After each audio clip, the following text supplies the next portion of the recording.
Kaya naman pala ang dami ng mommies ang nakikita ko na nagsi-switch na talaga dito sa Gentle Wipes from Makuko brand. Dahil first in the market na merong nag-release ng gaya nitong product na merong natural chamomile extract.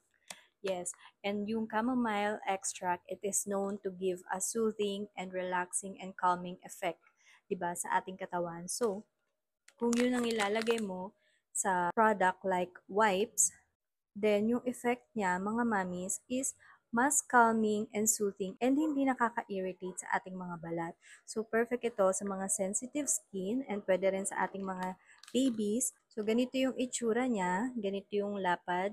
And kung tatanungin niyo ako regarding sa scent niya, mga mamis, mild and subtle lang talaga yung scent nito. Hindi siya yung gaya ng mga scented wipes na medyo harsh yung pagka-scented niya.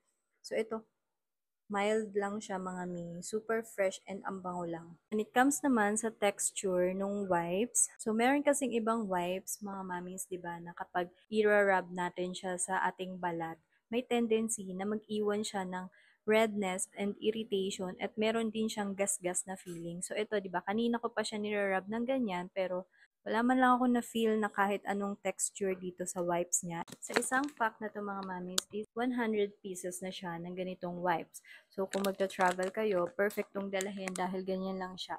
Hindi siya ganun ka-bulky, hindi siya ganun kalapad. So, para lang siyang pouch na pwede mong ilagay sa kahit anong bag na bit-bit mo. So, hindi talaga dapat mawawala ang mga ganitong klaseng wipes sa aming travel bag. Anywhere you go, pwedeng-pwede mo siyang bitbitin. At dahil nga nakahabol tayo sa 11/11 Big Pamasko Sale ni Makuku, at pag nag-checkout kayo sa ating yellow basket, mga mami, hindi lang isang pack yung marireceive nyo, kundi 6.